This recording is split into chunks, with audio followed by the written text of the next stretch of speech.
जय श्री कृष्णा। राधे राधे। आइए सुनते हैं अजय एकादशी व्रत कथा, पूजन विधि एवं महत्व। भाद्रपद मास के कृष्ण पक्ष की एकादशी अजय एकादशी कहलाती है। इस अजय एकादशी के व्रत के प्रभाव से जाने अनजाने में हुई सभी पापों का नाश होता है। आइए सुनते हैं अजय एकादशी व्रत कथा। पौराणिक काल में अयोध्या नगरी में एक चक्रवर्ती राजा राज्य करता था। उसका नाम हरिश्चंद्र था। वह अत्यंत वीर प्रतापी तथा सत्यवादी था। प्रभु इच्छा से उसने अपने राज्य में स्वप्न में एक ऋषि को दान कर दिया और परिस्थितिवश उसे अपनी स्त्री और पुत्र को भी बेच देना पड़ा। स्वयं वह एक चांडाल का दास बन गया। उसने उस चांडाल के यहाँ कफन लेने का काम किया, किंतु उसने इस आपत्ति के काम में भी सत्य का साथ नहीं छोड़ा। जब इसी प्रकार उसे कई वर्ष बीत गए तो उसे अपने इस नीच कर्म पर बड़ा दुख हुआ और वह इससे मुक्त होने का उपाय खोजने लगा। वह सदैव इसी चिंता में रहने लगा कि मैं क्या करूं, किस प्रकार इस नीच कर्म से मुक्ति पाऊं। एक बार की बात है, वह इसी चिंता में बैठा था कि गौतम ऋषि उसके पास पहुँचे। हरिश्चंद्र ने उन्हें प्रणाम किया और अपनी दुख भरी कथा सुनाने लगे।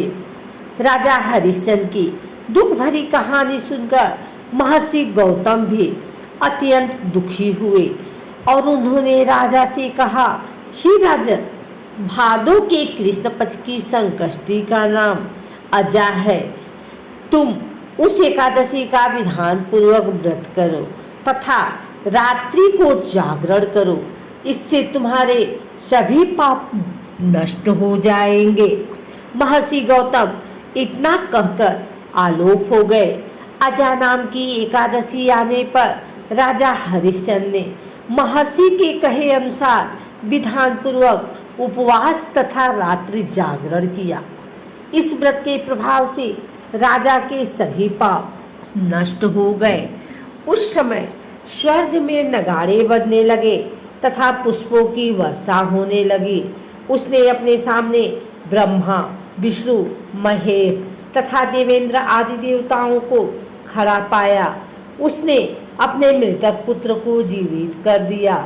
अपनी पत्नी को राजसी वस्त्र तथा आभूषणों से परिपूर्ण देखा। व्रत के प्रभाव से राजा को पुनः अपने राज्य की प्राप्ति हुई।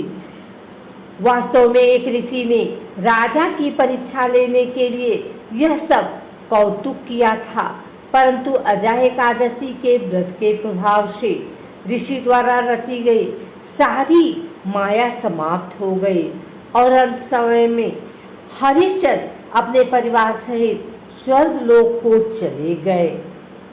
आइए सुनते हैं अजय एकादशी व्रत की विधि।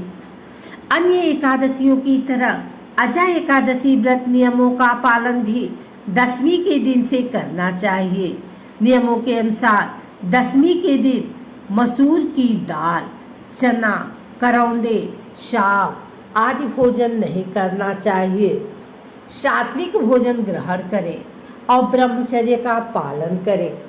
अजय एकादशी व्रत वाले दिन सुबह जल्दी उठकर नित्य क्रियाओं से मुक्त होना चाहिए। पूरे घर को जल से शुद्ध करना चाहिए तथा इसके बाद तिल के तेल या मिट्टी के लेप से स्नान करना चाहिए। स्नान के बाद व्रत का संकल्प लेकर भगवान श्री हरि का पूजन करना चाहिए। पूजा के स्थान पर भगवान विष्णु जी की प्रतिमा के साथ एक कलश रखने का विधान है। इसके बाद विष्णु जी की धूप, धूल, फूल, दीप, पंचामृत आदि से पूजा करनी चाहिए। अजय एकादशी व्रत की कथा सुनने अथवा रात्रि जागरण करें। द्वादशी के दिन प्रातः काल उठकर स्नान करें श्री विष्णु भगवान जी की पूजा करें, ब्राह्मणों को भोजन कराएं, उसके उपरांत स्वयं भोजन ग्रहण करें। जो मनुष्य इस उपवास को विधान पूर्वक करते हैं तथा रात्रि जागरण करते हैं, उनके सभी पाप नष्ट हो जाते हैं और अंत में वे स्वर्ग को प्राप्त करते हैं। इस एकादशी व्रत की कथा के श्रवण मात्र से ही अश्वमेध यज्ञ की फल प्राप्ति होती है। संपूर्ण पौराणिक कहानियों सुनने के बाद अगर आपको हमारी वीडियो अच्छी लगी हो तो इसे लाइक करें, कमेंट करें, शेयर करें। हमारे चैनल को सब्सक्राइब करके बेल नोटिफिकेशन ऑल पर सेट कर लें ताकि आगे आने वाली वीडियो सबसे पहले आप तक पहुंच सके। धन्यवाद।